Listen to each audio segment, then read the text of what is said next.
Hi friends, YouTube पर आप सभी का स्वागत है। दोस्तों, मैं फिर से आप सभी के सामने BPSC 131 का एक बहुत ही महत्वपूर्ण प्रश्न को लेकर आया हूँ इस वीडियो के माध्यम से। और यह एक ऐसा प्रश्न है जो हर बार एग्ज़ाम में आता है और इस बार भी एग्ज़ाम में आने की संभावनाएं काफ़ी ज़्यादा है। सो आप सभी से रिक्वेस्ट है कि आप एग्ज़ाम में जाने से पहले यह प्रश्न ज़रूर से ज़रूर पढ़ लीजिए, क्योंकि एक ऐसा प्रश्न है जो हर बार एग्ज़ाम के क्वेश्चन पेपर में यह प्रश्न जो है रिपीट होता है। और विश्वास ना हो तो आप प्रीवियस ईयर का प्रश्न पत्र को उठाइए, उसमें आप पाएंगे कि यह प्रश्न जो है पूछा गया है। सो आप सभी से रिक्वेस्ट है कि आप एग्ज़ाम में जाने से पहले इस प्रश्न का आंसर आप ज़रूर याद कर लें। तो आइए चलते हैं और जानते हैं कि कौन सा प्रश्न है जो कि एग्ज़ाम के लिए काफ़ी ज़्यादा इम्पोर्टेंट है और जो परीक्षा में आ सकता है। तो प्रश्न एग्ज़ाम में आता है कि अधिकार की परिभाषा दीजिए और अधिकार के प्रकारों का वर्णन कीजिए। यानी कि अधिकार कितने प्रकार के होते हैं और अधिकार का क्या परिभाषा होता है, ये आपको बताना है। तो सबसे पहले आपको हेडिंग देना है और लिखना है अधिकार। हेडिंग देने के बाद आप लिखेंगे इसके परिभाषा के अंतर्गत कि लॉस्की के अनुसार अधिकार मानव जीवन की वे परिस्थितियां होती हैं जिसके बिना कोई भी मनुष्य अपने जीवन का संपूर्ण विकास नहीं कर सकता है। लॉस्की ने क्या बताया? लॉस्की ने अधिकार का परिभाषा बताते हुए कहा कि अधिकार जो है मानव जीवन की वे परिस्थितियां होती हैं जिसके बिना कोई भी मनुष्य अपने जीवन का संपूर्ण विकास नहीं कर सकता है। अधिकारों का मानव के जीवन में बहुत ही आवश्यकता पड़ती है, क्योंकि इसके अभाव में कोई भी व्यक्ति अपने अपना जो व्यक्तिगत विकास है पूर्ण रूप से नहीं कर सकता है। किसके बिना? अधिकारों के बिना। इसके बाद आप लिखेंगे अधिकार जो है निम्न प्रकार के होते हैं जो इस प्रकार हैं। सबसे पहला पॉइंट लिखेंगे आप नैतिक अधिकार। इसके हेडिंग के अंतर्गत आपको लिखना है कि नैतिक अधिकार वे अधिकार होते हैं जिसके फलस्वरूप मनुष्य का नैतिक विकास होता है। इसलिए मनुष्य के नैतिक विकास के लिए समाज के द्वारा नैतिक अधिकार का मिलना काफ़ी और अत्यंत ज़रूरी है। साथ ही साथ नैतिक अधिकार समाज को उन्नति के कगार पर ले जाता है और उसे श्रेष्ठ बनाता है। फिर से कह दूं, नैतिक अधिकार वे अधिकार होते हैं जिसके फलस्वरूप मनुष्य का नैतिक विकास होता है। इसलिए मनुष्य के नैतिक विकास के लिए समाज के द्वारा नैतिक अधिकार का मिलना काफ़ी ज़रूरी है। साथ ही साथ नैतिक अधिकार जो है समाज को उन्नति के कगार पर ले जाता है और उसे श्रेष्ठ बनाता है। इसके बाद है कानूनी अधिकार।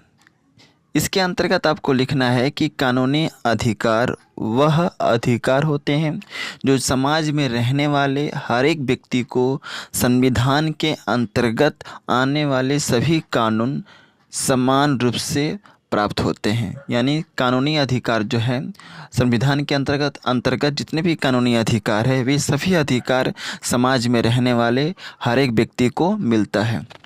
क्लियर?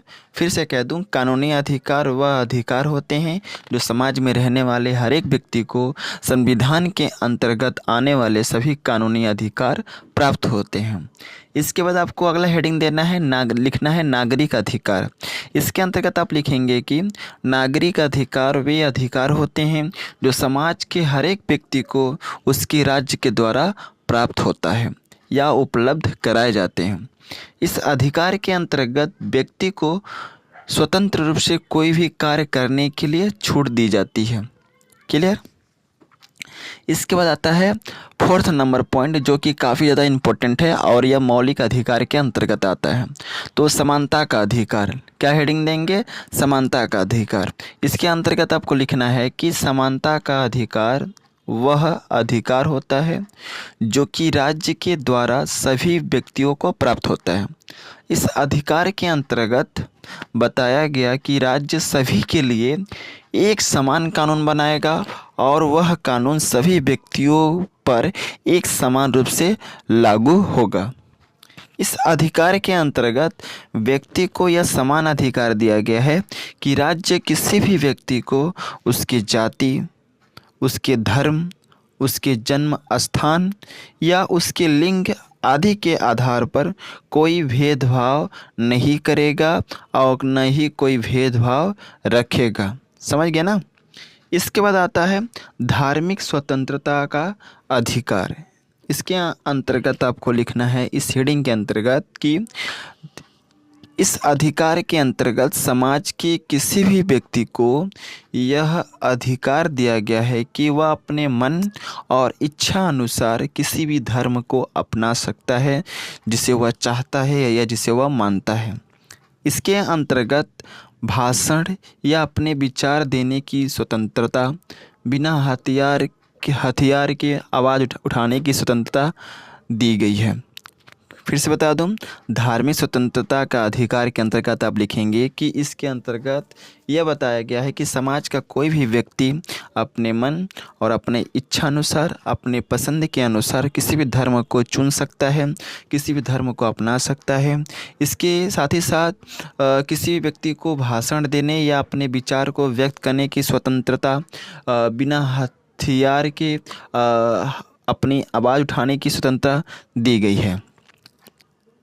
इसके बाद आता है शोषण के विरुद्ध अधिकार। इसके अंतर्गत आपको लिखना है कि इस अधिकार के अंतर्गत लोगों को यह अधिकार दिया गया है, यह राइट दिया गया है कि वो अपने शोषण के विरुद्ध आवाज़ उठा सकता है।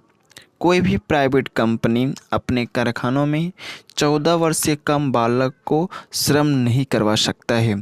यह भी शोषण के विरुद्ध अधिकार के अंतर्गत बताया गया है कि कोई भी प्राइवेट कंपनी हो, वह अपने कारखानों में या अपने सेक्टर में कोई भी बालक जिसका उम्र 14 वर्ष से कम है, वह उसको काम पे नहीं रख सकता है। यह जो राइट जो है शोषण के विरुद्ध अधिकार के अंतर्गत दिया गया है। क्लियर। इसके बाद आता है संस्कृति और शिक्षा संबंधित अधिकार। इसके अंतर्गत आप बताया गया है कि कोई भी इंसान या व्यक्ति जो भारत के किसी भी कोने में रहता है, उसे अपनी भाषा, अपनी लिपि, अपनी संस्कृति को बचाए रखने का पूरा अधिकार है। साथ ही साथ यह अधिकार दिया गया है कि कोई भी व्यक्ति अपने धर्म के अनुसार किसी भी शिक्षण संस्थानों में शिक्षा प्राप्त कर सकता है जिसको वह पसंद करता है या जो चाहता है कि हम इस विभाग में, इस इंस्टीट्यूट में रहकर पढ़े और इस भाषा में हम शिक्षा ग्रहण करें। यह सारा का सारा अधिकार जो है संस्कृति और शिक्षा संबंधी अधिकार के अंतर्गत बताया गया है। ओके, तो आई थिंक जो है आपको समझ में आ गया होगा कि अधिकार किसे कहते हैं और अधिकार के कौन कौन से प्रकार होते हैं। एक चीज़ बता दूं, यहाँ पर जब अधिकार का परिभाषा आएगा तो आपको हेडिंग के तौर पे ही लिखना है और किसी विद्वान के द्वारा कही गई अधिकार के परिभाषा को ही आपको आंसर के तौर पर लिखना है, तभी आपको अच्छे नंबर मिलेंगे। और एक चीज़ इस वीडियो के माध्यम से कहना चाहूँगा कि अगर इसका PDF चाहिए तो आप मेरे टेलीग्राम चैनल से जुड़ सकते हैं। मैं अपने टेलीग्राम चैनल का लिंक इस वीडियो के डिस्क्रिप्शन में दे दूँगा। आप जल्दी से उस लिंक पर क्लिक करके मेरे टेलीग्राम चैनल से जुड़ जाइए। मेरे टेलीग्राम चैनल का नाम है इग्नू लर्नर, जो कि मेरे यूट्यूब चैनल का नाम है। अब जैसे ही चैनल पर आते हैं आपको इसका PDF मिल जाएगा और साथ ही साथ बहुत सारे वीडियो जो हैं चैनल पर अपलोडेड हैं, वे सभी वीडियो जो मिल जाएंगे और उसका PDF भी आप सभी को मिल जाएगा। So best of luck for all of you for exam and thanks for watching my video. जय हिंद, वंदे मातरम।